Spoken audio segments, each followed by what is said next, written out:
Hello students. Part 7 समास।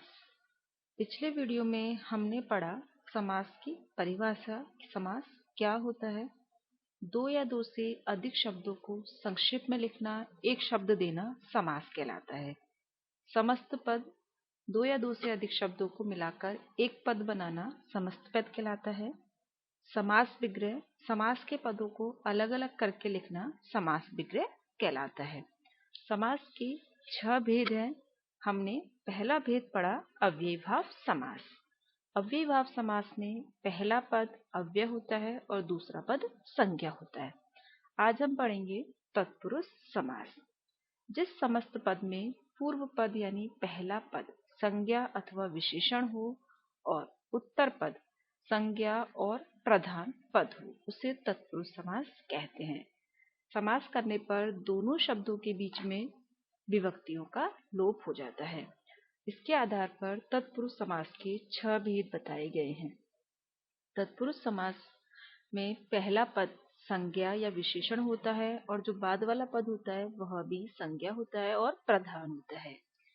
इस समास की पहचान हम कैसे कर सकते हैं। इस समास में जब हम इसका विग्रह करते हैं तो इनके बीच में कारक चिन्ह आते हैं। तत्पुरुष समास के 6 भेद हैं।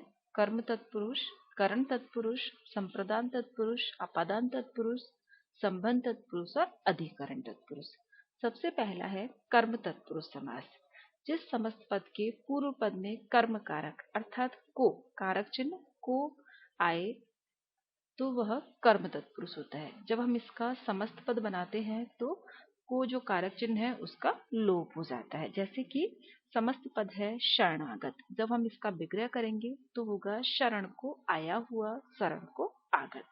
मृत्युंजय, मृत्यु को जीतने वाला, यश प्राप्त, यश को प्राप्त। स्वर्ग प्राप्त, स्वर्ग को प्राप्त। परलोक गमन, परलोक को गमन। गिरह कट यानी गर्दन को काटने वाला, गिरह को काटने वाला। इन सभी में हमने देखा कि जब हमने इनका विग्रह किया तो इसमें को कारक चिन्ह आया है। दूसरा है करण तत्पुरुष समास। जिसके पूर्व पद में करण कारक में से विभक्ति से या द्वारा जो विभक्ति है उसका लोप हो, वहां पर करण तत्पुरुष होता है। जैसे कि भूख मरा, भूख से मरा। रेखांकित, रेखा से अंकित। मन गणंत, मन से गढ़ा हुआ। गुण युक्त, गुण से युक्त। गुरुदत्त, गुरु से दिया। प्रेमातुर, प्रेम से आतुर। भयाकुल, भय से आकुल। स्व रचित, स्व द्वारा रचित, अपने द्वारा रचित। कष्ट साध्य, कष्ट से साध्य। बाग दत्ता, बाग से दिया गया। दयाद्र, दया से आद्रिय, गीला। पाप युक्त, पाप से युक्त। करण की करण कारक की पहचान होती है से या द्वारा विभक्ति। तो यहाँ पर हमने देखा कि जितना भी समास विग्रह है सभी में से कारक चिन्ह आया है। नेक्स्ट है संप्रदान तत्पुरुष। जिसके पूर्व पद में संप्रदान कारक अर्थात विभक्ति के लिए का लोप हो जाए उसे संप्रदान तत्पुरुष कहते हैं। जैसे कि राह खर्च, राह के लिए खर्च।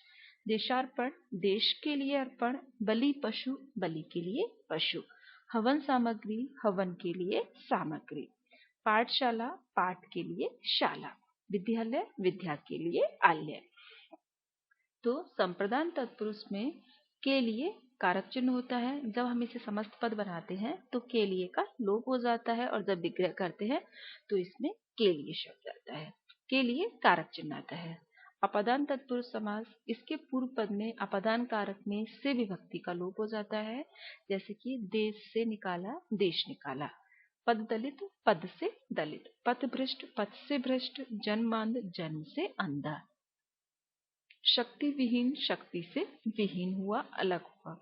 रोग से मुक्त, आशातीत, आशा से अतीत। लक्ष्यहीन, लक्ष्य से हीन। इसमें जो करण तत्पुरुष समास है उसमें भी से कारक चिन्ह है और अपादान में भी से कारक चिन्ह है। इसकी पहचान हम कैसे करेंगे। इस अपादान तत्पुरुष समास में एक का दूसरी चीज से अलग होने का भाव होता है। जैसे कि देश निकाला, देश से अलग किया हुआ। पद दलित, पद से दलित। पथ भ्रष्ट, पथ से अलग हुआ। जन्मांध, जन्म से ही अंधा। संबंध तत्पुरुष समास। जिस समस्त पद में संबंध कारक का, के, की आदि विभक्तियों का लोप हो वहां पर संबंध तत्पुरुष होता है। देव मूर्ति, देव की मूर्ति। भातृ स्नेह, भातृ का स्नेह।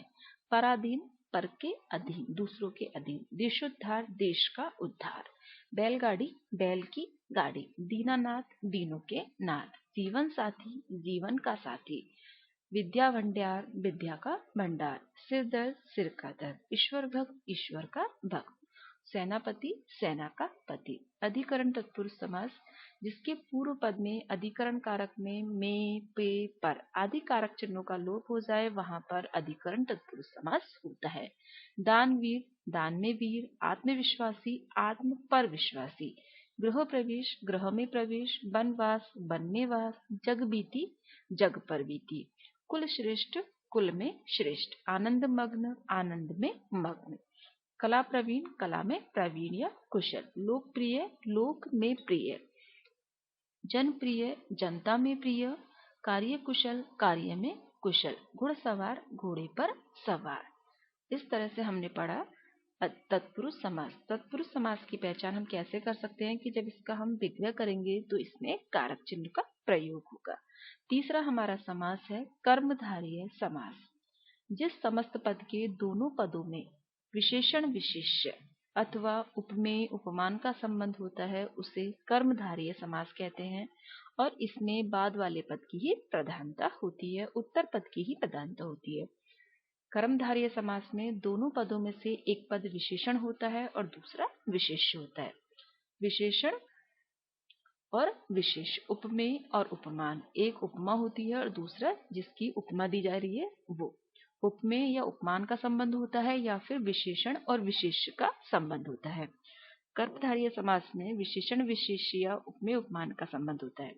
विशेषण संज्ञा की विशेषता बताने वाले शब्द विशेषण और विशेष्य जिसके बारे में बताया जाए, जैसे कि महात्मा, महान है जो आत्मा। यहाँ पर महान शब्द विशेषण है और आत्मा शब्द विशेष्य है। काली मिर्च, काली विशेषण है और मिर्च विशेष्य है। महाराज, महाराज में महान विशेषण है और राजा विशेष्य है। इस प्रकार से कर्मधारय समास में एक पद विशेषण होता है और दूसरा विशेष्य अथवा उपमेय या उपमान का संबंध होता है। का पुरुष, कायर है जो पुरुष। इसमें कायर में विशेषण कायर है और पुरुष विशेष्य पुरुष। नीलकंठ, नीला है जो कंठ। यहाँ पर कंठ को नीला रंग बताया गया है तो यहाँ पर यह विशेषण विशेष्य है। कंठ है विशेष्य और नील है विशेषण। महादेव, महान है जो देव। श्वेतांबर, श्वेत है जो अंबर। शुभागमन, शुभ है जो आगमन। पीतांबर, पीला है जो अंबर। दुष्चरित्र, बुरा है जो चरित्र। महाजन, महान है जो जन्म। सद्धर्म, सच्चा है जो धर्म। अंधकूप, अंधा है जो कुआं। अकाल मृत्यु, अकाल है जो मृत्यु। ये है कर्मधारय समास। कर्मधारय समास में पहला पद विशेषण, एक पद विशेषण और दूसरा पद विशेष्य होता है। उपमेय उपमान का उदाहरण देखिए। उपमेय जिसकी तुलना की जाए, उपमान जिस चीज से या जिस वस्तु से की जाए, जैसे कि चंद्रमुख, चंद्रमा के समान मुख। यहाँ पर मुख की तुलना की गई है चंद्रमा से, तो यहाँ पर चंद्र उपमान है और उपमेय मुख है। वृषभ कंद, वृषभ के समान कंद।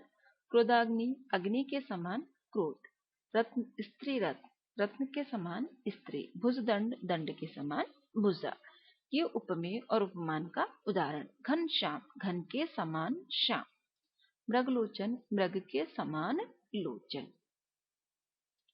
लोचन को किसकी उपमा दी गई है? मृग की। कुसुम कोमल, कुसुम के समान कोमल।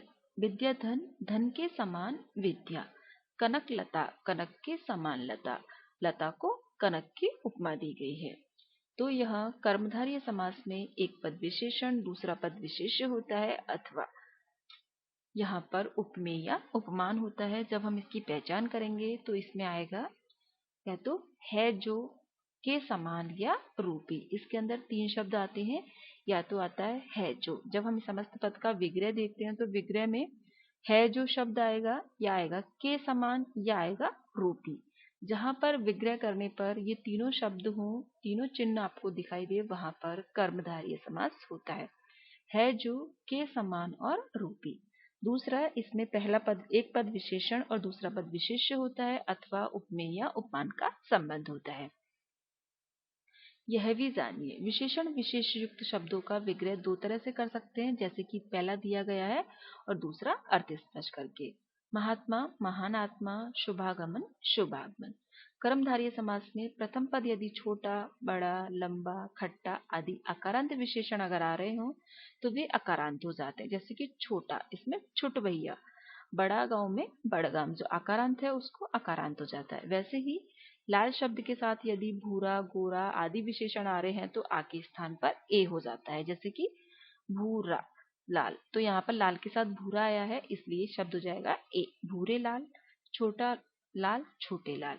रंगवाचक विशेषण में अधिकता बताने के लिए समानार्थी विशेषण और संज्ञा उसके साथ लगा दिया जाता है, जैसे कि काला भुजंग, काला तवा, लाल शुर्क। जैसे कि एग्जाम्पल है, मैंने एक काला भुजंग व्यक्ति देखा।